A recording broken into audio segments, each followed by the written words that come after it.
e pela graça do Senhor sobre a vida do nosso irmão Haroldo. Abra sua Bíblia lá no Evangelho de João, capítulo 11. Evangelho de João, capítulo 11.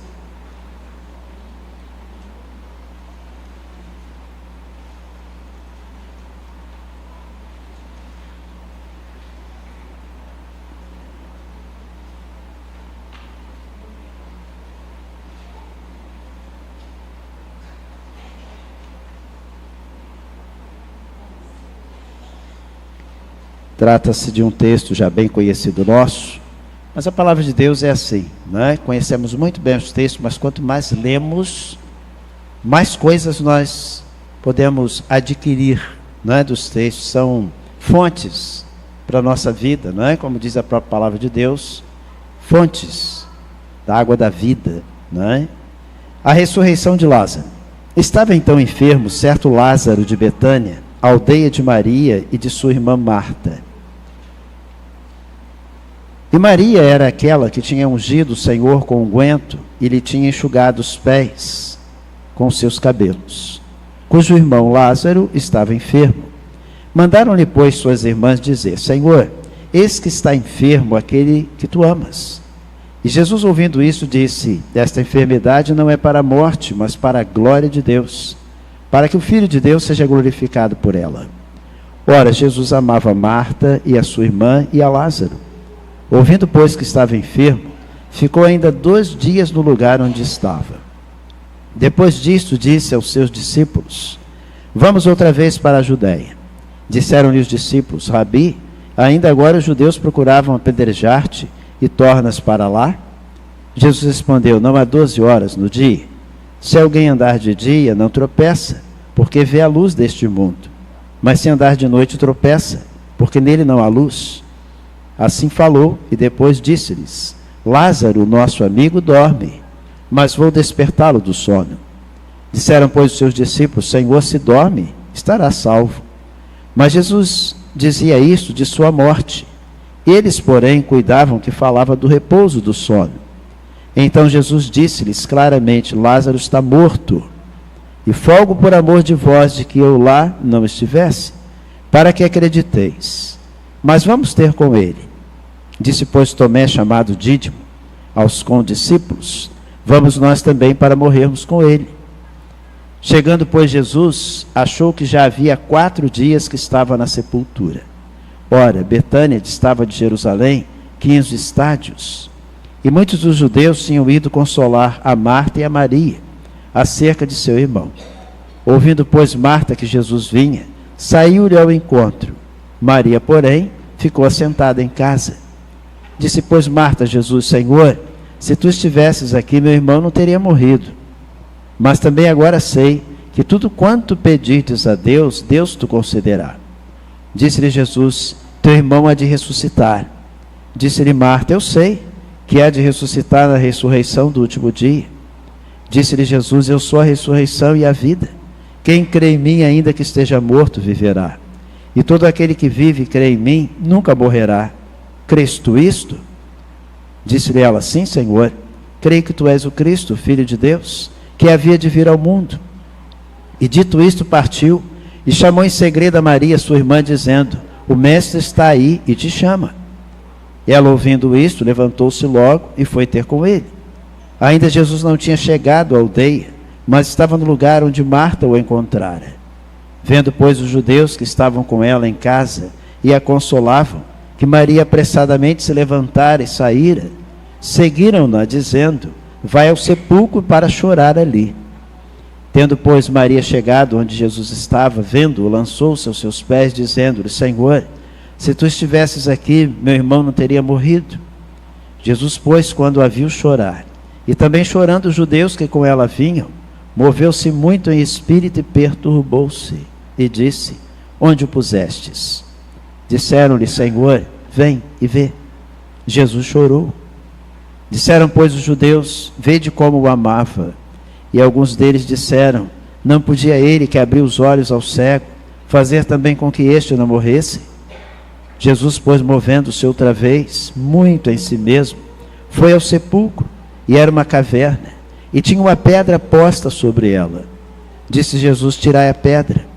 Marta, irmã do defunto, disse-lhe: Senhor, já cheira mal, porque é já de 4 dias. Disse-lhe Jesus: não te hei dito que se creres verás a glória de Deus? Tiraram, pois, a pedra, e Jesus, levantando os olhos para o céu, disse: Pai, graças te dou por me haveres ouvido. Eu bem sei que sempre me ouves, mas eu disse isto por causa da multidão que está em redor, para que creiam que tu me enviaste. E tendo dito isto, clamou com grande voz: Lázaro, vem para fora. E o defunto saiu, tendo as mãos e os pés ligados com faixas, e o seu rosto envolvido num lenço. Disse-lhe Jesus: desligai-o e deixai-o ir. Muitos, pois, dentre os judeus que tinham vindo a Maria e que tinham visto o que Jesus fizera, creram nele. Esse texto é um texto, como muitos na palavra de Deus, riquíssimo. Certa vez, lendo esse texto, me ocorreu uma dúvida que talvez ocorra também na sua. Por que Jesus chorou? Isso ocupa a sua mente? Você já pensou nisso? Pastor, se Jesus sabia que Lázaro voltaria, por que chorou? Não é uma pergunta que a gente se faz? Jesus estava distante, recebe então a mensagem das irmãs de Lázaro, que Lázaro estava enfermo. Jesus ainda permanece 2 dias onde estava, ele não saiu imediatamente. E diz-nos o texto que eram 3 irmãos, Marta, Maria e Lázaro, né? Muito queridos de Jesus, do convívio de Jesus. Jesus ainda permanece 2 dias, se dirige para lá. Quando chega lá, Lázaro já estava morto. Mas alguns detalhes são muito interessantes, porque diz-nos que Jesus, ao chegar, vendo todo aquele contexto, primeira que sai a encontrar Jesus foi Marta. E a gente conhece o temperamento de Marta. Você lembra de Marta, né? Jesus, quando foi participar de uma refeição com a família, lembram disso? Maria, Marta e Lázaro. Marta, agitada, lembram? Agitada, tensa, ela estava recepcionando Jesus, ela queria oferecer a melhor recepção possível. E ela estava agitada, estava nervosa. Maria conversando com Jesus, certo? Calma. Marta, então, muito agitada, nervosa, disse: Senhor, diga para minha irmã que eu estou sozinha aqui, atarefada, preparando as coisas, e ela sentada aí com o Senhor, como quem diz, fala com ela para tomar, né, medidas, para me ajudar aqui. E ela conversando, eu aqui agitada. Esse era o temperamento de Marta. E aí Jesus diz uma coisa muito interessante para ela, né? Marta, você está fatigada, calma, você está agitada, você está preocupada com detalhes, mas Maria escolheu a melhor parte, que é estar comigo. Esse era o temperamento de Marta, agitada, né? Queria solução, era o tipo da pessoa que quer a solução e quer para ontem. Marta era assim, tanto que é a primeira que corre para se encontrar com Jesus. Maria fica. E uma coisa interessante, quando Marta se encontra com Jesus, quais são as palavras de Marta para Jesus? Senhor, se o Senhor tivesse aqui, meu irmão não tinha morrido.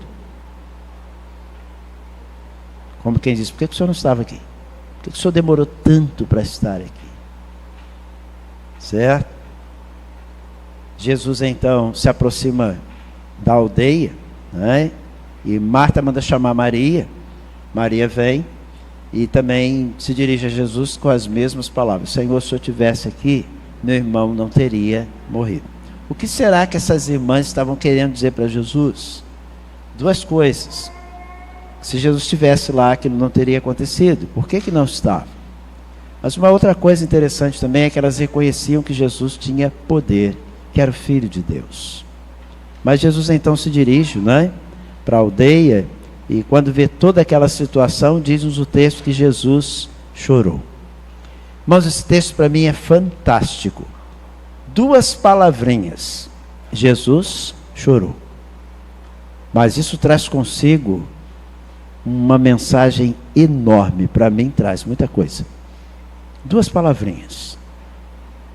E você há de convir que há muitas coisas que a gente extrai daí, não é? Primeira coisa,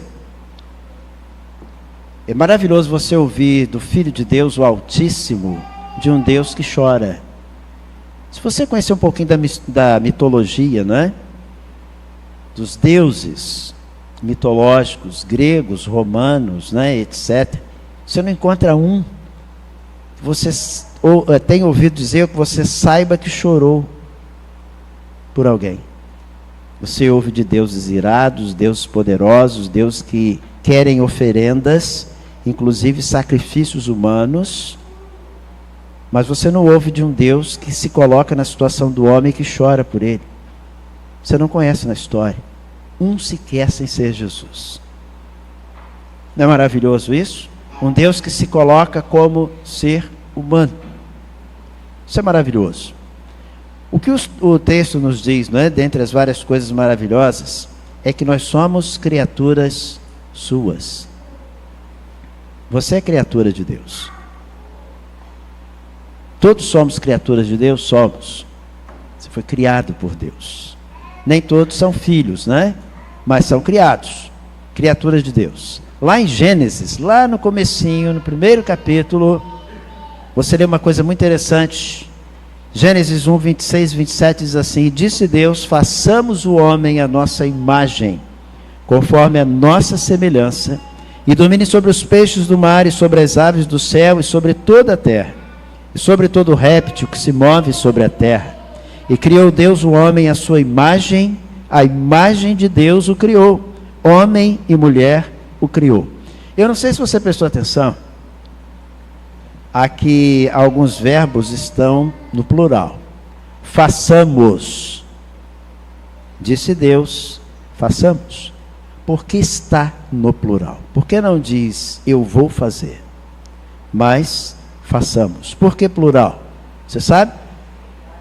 Trindade divina, Deus Pai, Deus Filho, Deus Espírito Santo. Isso quer dizer o quê? Jesus estava lá. Você conhece a história de Jesus, né? Nós estamos aí na celebração do Natal, já no mês das atividades natalinas. Você conhece a história de Jesus, não é? Que desponta para o mundo, que se encarnou, não reencarnou, ele se encarnou, tornou-se homem. Filho de Deus veio, tornou-se homem. Mas ele já estava lá na criação. Então, quando diz façamos, Jesus estava lá. Então, nós somos feitura sua, né? Criados por ele. Isso é fantástico, né? Ele nos criou, ele nos conhece. E um detalhe muito interessante que diz o texto é que ele diz assim: façamos o homem à nossa imagem e semelhança. Você sabe o que é isso? Quando você fala da imagem de uma pessoa, o que nos vem à mente? Quando você pensa na imagem de uma pessoa, o que te vem à mente? Fale aí, meninos, meninas, como ela é, certo? Quais as características? Rosto, certo? Você lembra de quê? Do rosto. Não é isso? Quando você lembra de uma pessoa, você lembra do rosto dessa pessoa. Mas o texto diz assim: façamos o homem à nossa imagem e semelhança. Alguém viu o rosto de Deus, pastor? Não. Então por que Deus diz façamos a nossa imagem e semelhança?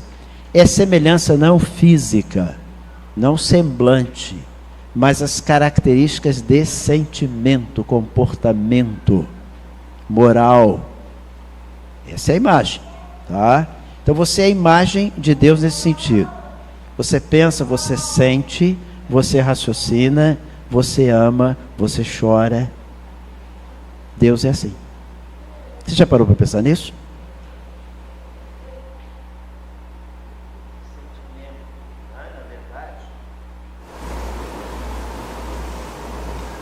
Na verdade, é a transmissão de quê? De sentimentos, características divinas. Você é capaz de expressar sentimentos, porque Deus expressa sentimentos, certo? Então somos criaturas de Deus. Segunda coisa interessante, possuímos sentimentos como Ele. Então quando Deus fala, vamos fazer o ser humano, a nossa imagem, a nossa semelhança, é isso aí, é sentimento. Lá em 1 João, capítulo 4, verso 19, há uma citação muito interessante que diz assim: nós o amamos porque Ele nos amou primeiro. Você ama porque Deus é amor. Você herdou isso de Deus. Você tem a capacidade de amar? Você ama. É porque Deus ama. Não é fantástico isso? A semelhança de Deus é exatamente isso. É o que você sente. Capacidade de amar, de expressar sentimentos. Você é assim porque Ele é assim. Nós às vezes não paramos para pensar nisso, né? Nós paramos para pensar em gente, pessoas se amam, né? Pessoas expressam sentimento. Mas hoje, por exemplo, nós estamos aqui cultuando por quê? Porque Ele nos amou primeiro. Eu conheço esse Deus como? Ele se revela para mim por amor. Então eu entendo isso, né? Nós o amamos porque Ele nos amou primeiro. Isso quer dizer o quê, pastor? Que a iniciativa foi dele, certo? Outra coisa interessante em relação ao texto, quando diz que Jesus chorou, é que Ele vive no meio de pessoas. Jesus foi pessoa, foi gente. Então Ele sente como sente o ser humano. E o prazer dele, gente, é estar no meio das pessoas. Não é viver lá num trono sentado, né? Coordenando tudo, punindo, não. Ele tem prazer em viver no meio das pessoas. Ele quer estar no seu dia a dia. Ele quer estar lá com você na sua escola, na sua faculdade, na sua empresa, no seu dia a dia, em cada detalhe da sua vida. Ele quer estar lá presente. Não é um Deus ausente, é um Deus presente. Em cada momento, em cada decisão, tudo, Ele está lá, Ele quer estar do seu lado. É assim, é prático. É um Deus prático, presente. Não está ausente não, está presente. Tem seu trono lá no céu? Tem, mas Ele está aqui, certo?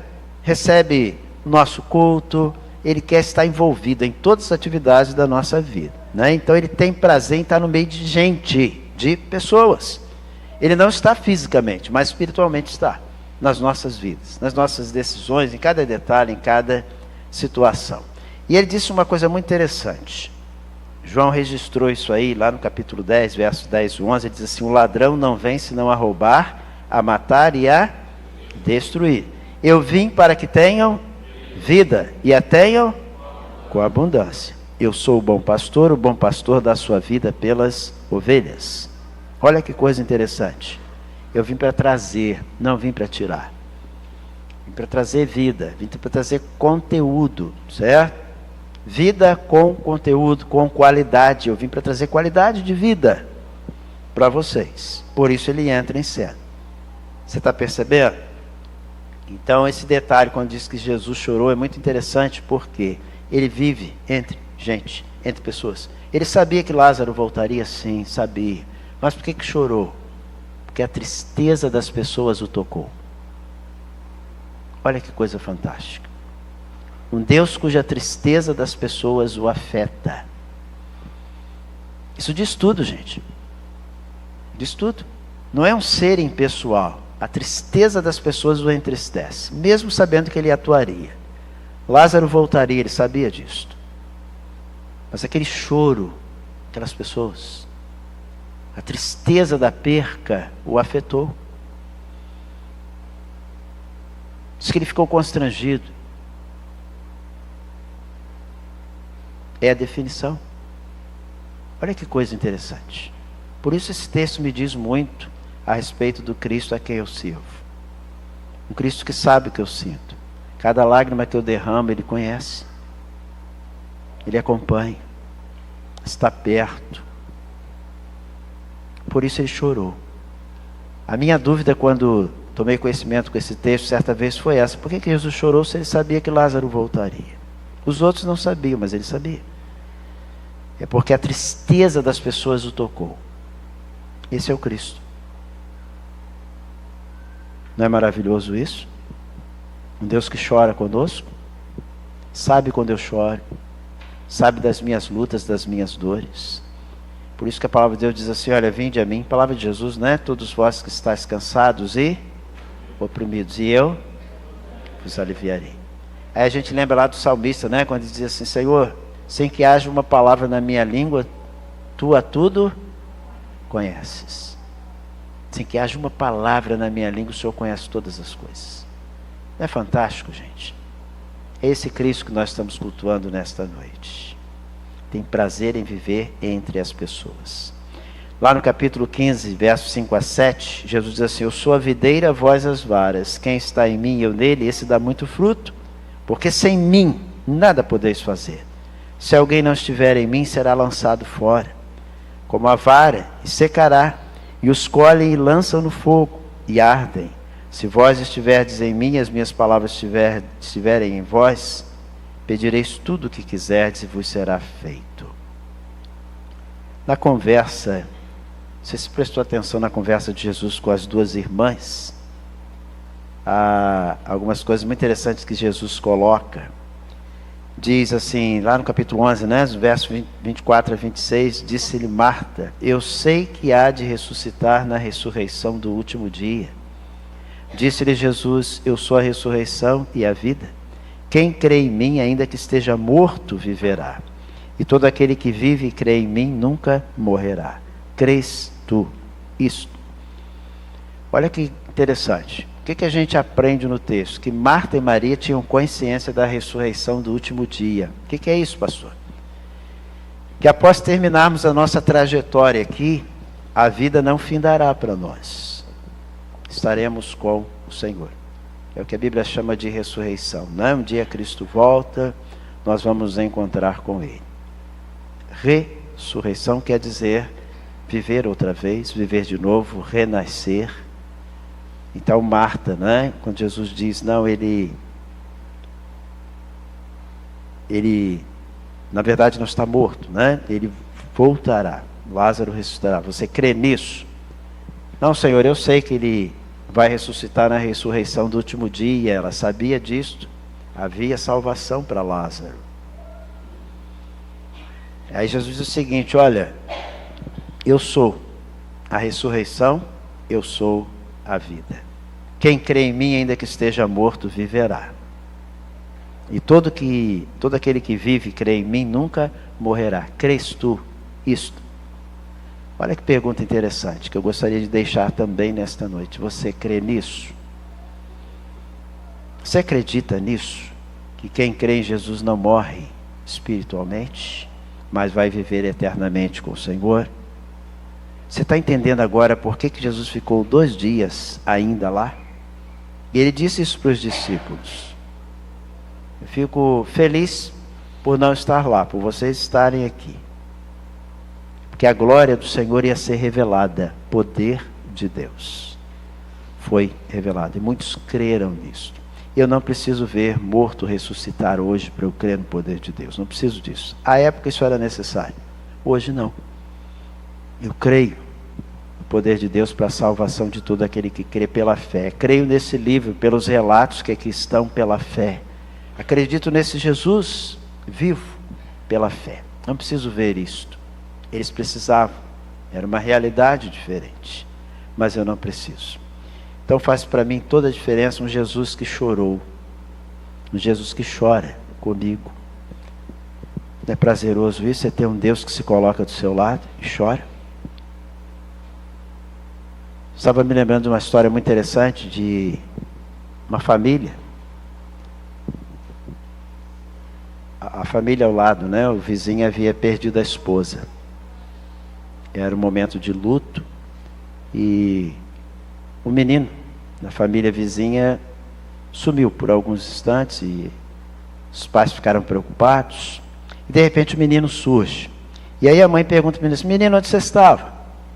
Ele disse: eu estava lá do lado, na casa do vizinho. Mas o que você foi fazer lá, menino? Eu fui chorar com ele. O menino. Eu fui chorar com ele. Talvez o menino não tenha nada para dizer. Talvez não tivesse nada para dizer. Mas ele foi chorar com ele. Jesus é assim. Chora conosco. E aquele que crê em mim não vai morrer, mas vai ressurgir, vai viver para sempre. Por isso eu entrei em cena. Você crê nisso? Foi a pergunta de Jesus. Crês tu nisto? Você crê nisso? Se você crê, você vive para Jesus. E se Jesus é tudo para você, a sua vida pertence a Ele, porque você já entregou sua vida para Ele. Ele já é o seu Salvador e você disse isto para Ele. Certo? Então a esperança de ressurreição no último dia? Sim. De vida eterna? Sim. A morte não vai ter poder sobre a sua alma, crendo em Jesus. Certo? Já parou para pensar nisso? Pastor, por que Jesus hoje não faz tantos milagres como Ele fez na época, né? Trouxe Lázaro, ressuscitou tanta gente. Por que Ele ainda não ressuscita hoje? Por que Ele ainda não cura tanta gente hoje? Questão de propósitos. A verdade é que Lázaro um dia morreu, não é? Morreu. Naquela circunstância, Jesus operou e ele voltou, mas era para que o poder de Deus fosse manifesto. Não foi para segurar Lázaro aqui para sempre, mas é para mostrar que Deus é poderoso mesmo sobre a morte. Você crê nisto? Sua vida já pertence a Jesus? Olha a pergunta de Jesus: você crê nisto? Que aquele que crê em mim tem a vida eterna? Você já tem certeza da sua vida eterna? Da ressurreição, quando Cristo volta para buscar a sua igreja, você vai subir, se você estiver vivo aqui, ou se você estiver lá. De qualquer forma, você vai contemplar isso como um salvo, como servo de Deus. Que tal nesta noite, não é? Quando a gente aí começa a celebrar as festas natalinas, entender o propósito da vinda de Jesus, do menino, a esse mundo. Você tem certeza da salvação da sua alma? Um dia você vai partir, como todos nós. Mas é muito bom ter esta certeza. Pastor, eu ainda não tenho essa certeza. Mas você pode ter. Cristo quer te dar. Basta simplesmente você convidá-lo, entregar a sua vida nesta noite a Jesus. Quer fazer isso? Eu quero sim, pastor. O que eu preciso fazer? É dizer para Ele: Senhor, olha, não tenho certeza de salvação. Isso aí é tão lindo, tão belo, mas não é a minha realidade agora. Eu não tenho essa base, eu não tenho essa certeza, essa convicção, mas eu gostaria de ter. O Senhor pode me dar nessa noite? Eu sei que o Senhor pode. Por isso eu estou pedindo, me dá essa certeza. Salva, transforma a minha vida nessa noite. Quero ser um servo teu, quero te servir com tudo que tenho, com tudo que sou. Há alguém nessa noite que esteja fazendo essa oração? Levanta a sua mão. Não é eu levantar a mão que salva, né? É porque a gente gosta de saber, a gente termina o culto agradecendo. Quando há uma decisão, alguém nessa noite, onde você estiver, não deixe de clamar ao Senhor. Vamos cantar o hino que está no programa Vou Testemunhar. É o hino que estaremos cantando nesta hora.